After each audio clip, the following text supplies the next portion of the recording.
thanks for coming, Marcus, and thank you for allowing us to video the session. I know it makes it a little bit less authentic, but if you can work with that, that's fantastic.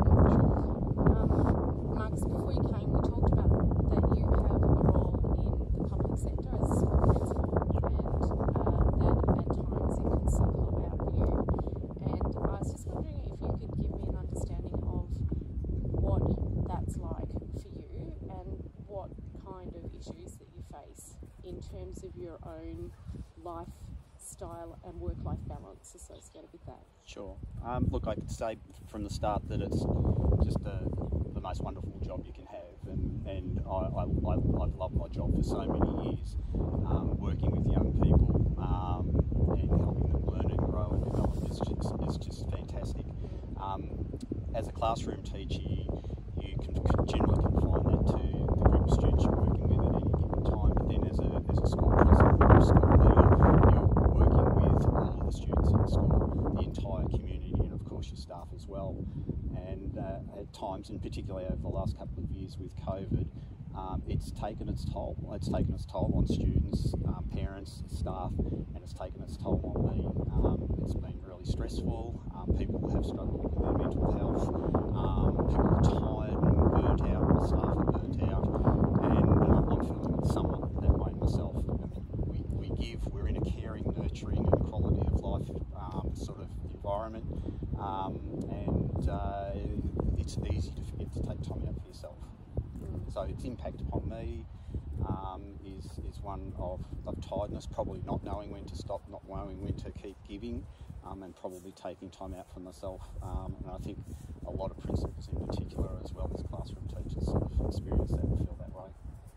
Yeah, I can well imagine over the last couple of years that the extra load associated with COVID, and even now just the increased cost of living and the struggles that families are facing, and I know your area is a low socioeconomic area, so there's a lot of issues associated with that. I can imagine you're carrying a pretty fair load.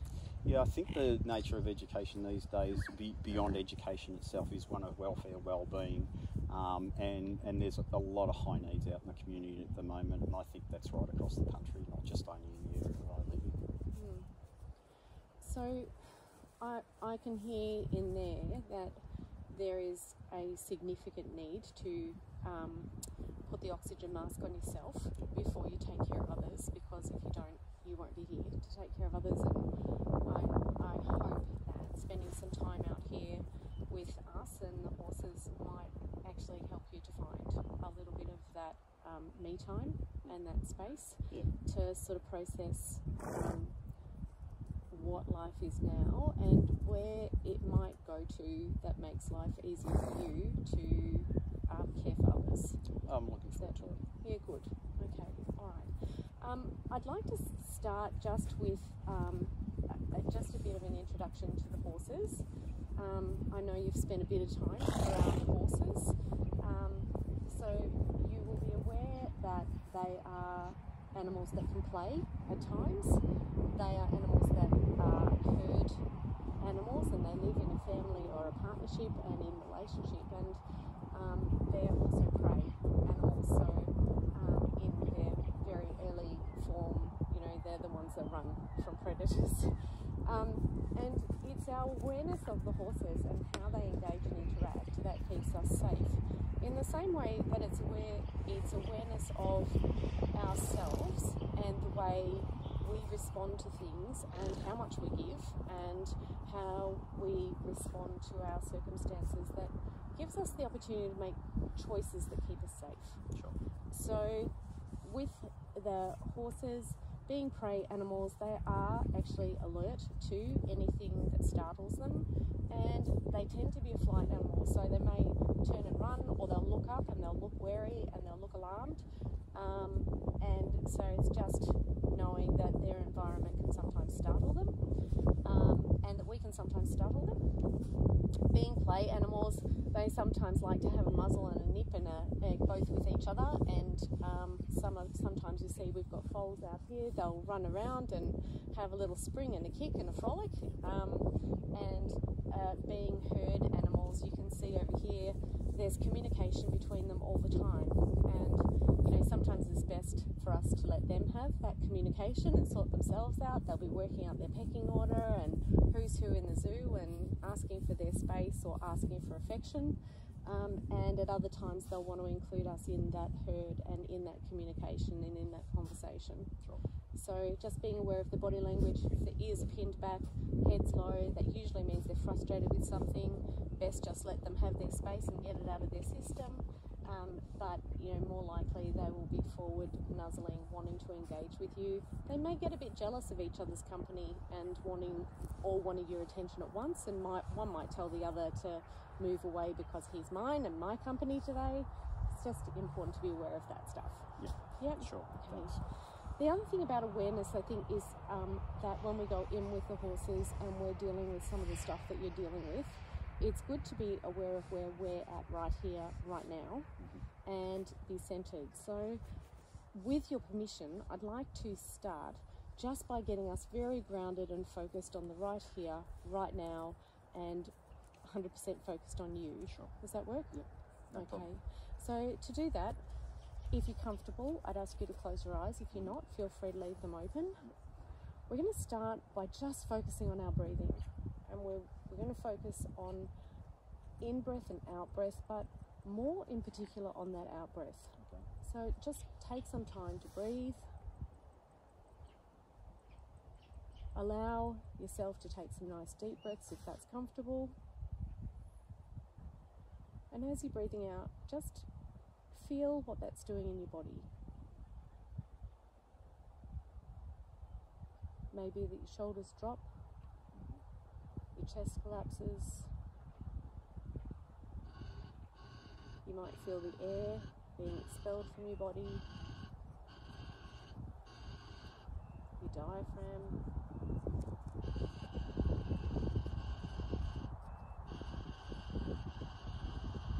Just feel that out breath. Noticing the way that it moves through your body, and if you like, just allow some of the tension that you carry in the day to escape that.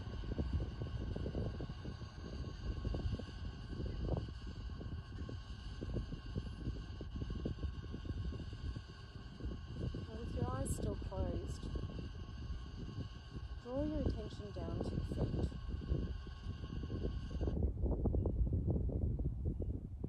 And just feel the earth under your feet at the moment.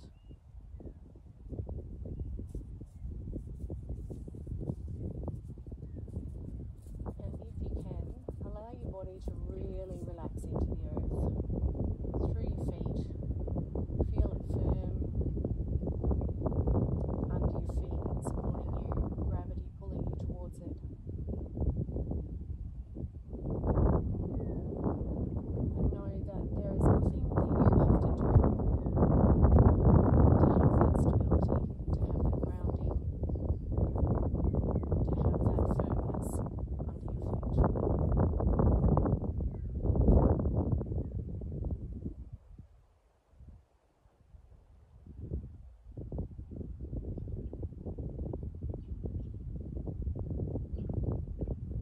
Now draw your senses into the environment around you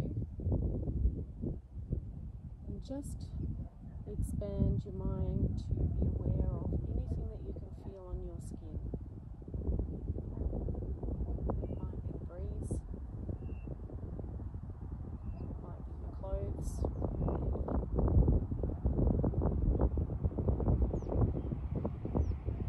it might be your hands on your hands, your feet on the ground.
Oh, it's just that connection to nature, you know, their simplicity, you know, the way they are a big family together, and that sort of thing, and they rely on one another for their safety and their well-being and food and all that sort of stuff. It's the same as the horses in the herd.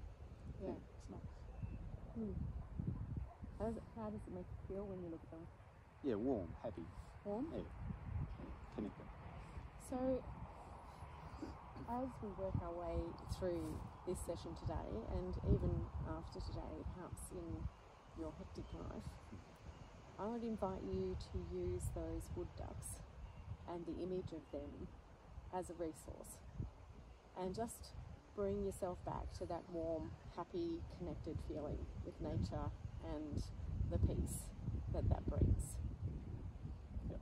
So throughout our sessions, those wood ducks at times may become a resource that you turn to when you feel like, oh, this is heavy, I just want to step back, I'm just going to take another deep out breath, ground myself and remind myself of the wood ducks and just how that feels and how good that feels.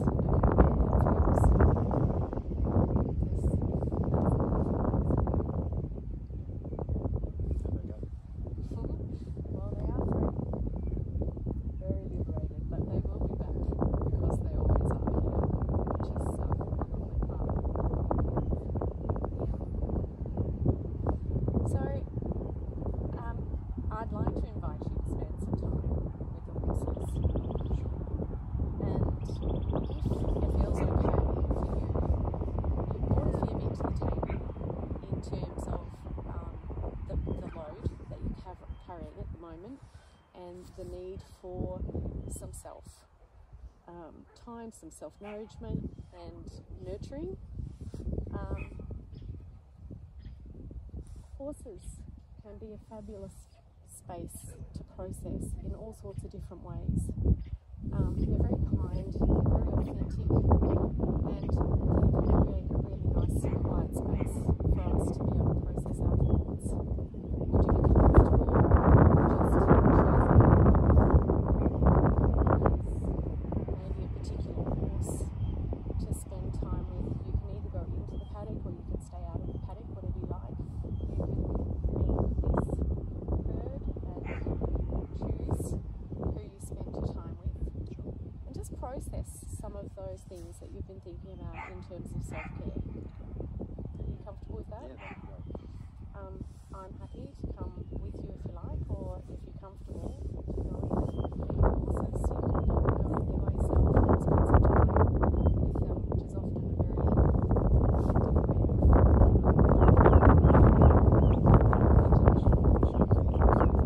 She is.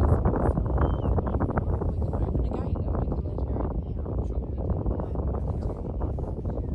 do just be aware that the fences are electric, so only the orange handles are the only part that we touch. And so I'll open the gate and you can see if she wants to come out. And if you would like her at any time, you can go through, you can spend time with the others as well. Alright, I'll just move this around so that she has put herself forward, hasn't she? Let's see what happens when we open the gate. Some of us would like to attract some shit, but that's okay, Will. Just choose one at a time. Okay.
Would you like to go in with them so the foal doesn't have to touch the electric fence to be with you? It appears she'd like to be with you.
How's that for you? Oh, it's lovely. It's interesting. There's sort of three levels of engagement. This mare here decided that she wanted to say a quick hello, but had enough, and just took herself away, which I thought was interesting, especially in relation to what we talked about. And of course, the foal here is just like a teddy bear, and everyone needs a teddy. Looks like one, acts like one, and the mare was just so, her mum was just so trusting and happy to engage, and was calm and quiet, and actually doing it's sort of really peaceful, and it is calming. It's it's a really pleasant experience. They don't ask for anything back. You give them a scratch, that's it, but they don't put any other demands. It's rather nice. Yeah. And in actual fact, so there, it is interesting that you noted that she walked away, and you said just now that it was interesting that she walked away in keeping with what we were talking about. What did you mean by that? Just in terms of sort of needs for yourself. She obviously okay, so I'll say hello, and you're okay, but don't want to engage. I need to move away because I need to do something else, and she's off having a bit of a pick and all the rest of it. So she's taking care of her needs. So we talked earlier about the fact that it's pretty hard when you just keep you're in a giving sort of profession or occupation, and you just keep giving and giving and giving. You don't take that time for yourself to maybe give to yourself as much as you should. But she was a good example of doing that. So there might be a lesson in that for you there somewhere. Yeah. Sometimes it's okay to say it's nice that you want me, but turn your back on someone and walk perhaps away. and that sometimes that's got to be okay. Did you feel like she was still actually in a reasonable frame of mind, or did you think she was grumpy, she got a bit of a telling off there from the other horse, but I didn't think she was grumpy or anything in particular. She just didn't want to socialise in that space, she just and that was needed fine. her own space. And she still is now, and this mare here, it was sort of a bit of a privilege because she's quite clearly very comfortable with having someone else around her foal, and giving her a bit of a love and a bit of a cuddle as well as the foal. And of course the foal's she's just going to lap everything up she can possibly get, which is pretty spectacular. Yeah, that was nice. It's interesting that you say that, because one of the things that I noticed was that at times you actually had your hands both on the mare and on the foal, and you were giving to both of them simultaneously, and that also struck a chord with me from what you were saying before about just the except in this space it's sort of like your choice. And what was really nice is that the foal just actually dropped her head into my hands, and just I took most of the weight of it, and it wasn't that she needed that. What she was saying is, I'm so comfortable here, I'm happy for you to take the weight of my head, and it might be me giving, but it was a pleasure to do it. It was it was because of that sort of level of trust and almost intimacy in a sense, with the animal. Yes. It was good. So how did that make you feel inside? Like what did that generate in you? Oh, a bit like being a dad, holding your bub and sort of having that real closeness and stuff like that. It's really pleasant. Yeah, nice. If you had to describe that as a feeling in your body, is there a feeling that comes with that? I was really relaxed, and it was peaceful and calm, and it was sort of fulfilling emotionally, I suppose. But it was, I guess, there was a certain warmth there too, and then there was both the physical warmth from the horses, but there was that connected warmth as well, that trust warmth, which is nice. Interesting, because I noticed as you're talking about that, you actually keep looking back at them. It's almost like there's a resource there that you're turning to, and it's doing something absolutely for you. And it's that, I don't know, I guess again it's a bit of connection with nature, it's connection with animals.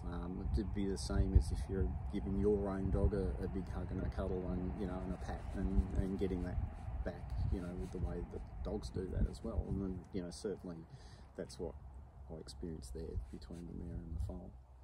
It was really, really great. So, are there any pearls that you took from your time with the horses today? If you're not interested, turn your back and walk away. I don't know that I survived the system all that well if I did that too often. But no, I thought that was really interesting. But you did say to me that when she walked away, you didn't think that she was upset. You didn't think that she was unhappy. She just needed to do what she needed to do. Yeah. That was okay. She just didn't want to engage. That was fine. There's probably a bit of a lesson there. And if she's got the liberty of doing it, or maybe you take the liberty of doing it when you have that liberty to do that. And then just with these two in particular, it was just that feeling of being accepted and trusted. I think that she obviously as a mare and a mum, is really trusting, of obviously people around her that come into the paddock, and that was really nice. Yeah. I can only imagine that that's how people feel when they come to you also with, people don't come to you with heavy stories, burdens, that sort of stuff, if you're not somebody who they feel comfortable with, that they can trust. So it's probably something that you share in common with her, actually. It's certainly a big part of the job these days, yeah. Well, again, I'd like to thank you for coming. Is there anything else that you would like to take from the session today or talk about before we wrap things up? No, I think the awareness of self. I think as we sort of work through our day-to-day obligations and responsibilities, we do forget to stop. Sometimes to have lunch, sometimes to stop and breathe properly, sometimes to realign our posture better, or whatever it might be, because our head and our body and our mind and our activity is in the moment of whatever it is we're engaged in, and even before we went in with the horses, just that notion of think about your breathing and actually felt my heartbeat slowing as you were talking me through that. And I think that we don't take time out for ourselves to do that sort of thing as often as perhaps we should. And that felt good too. So moving in there with them, I was already feeling a very relaxed space. Yeah, good. Yeah. Excellent. Well, I'm pleased that that's the case. I'd invite you to thank these beautiful girls and say see you later to them. And apples. No apples? That's okay. They love cuddles. Thanks. I will.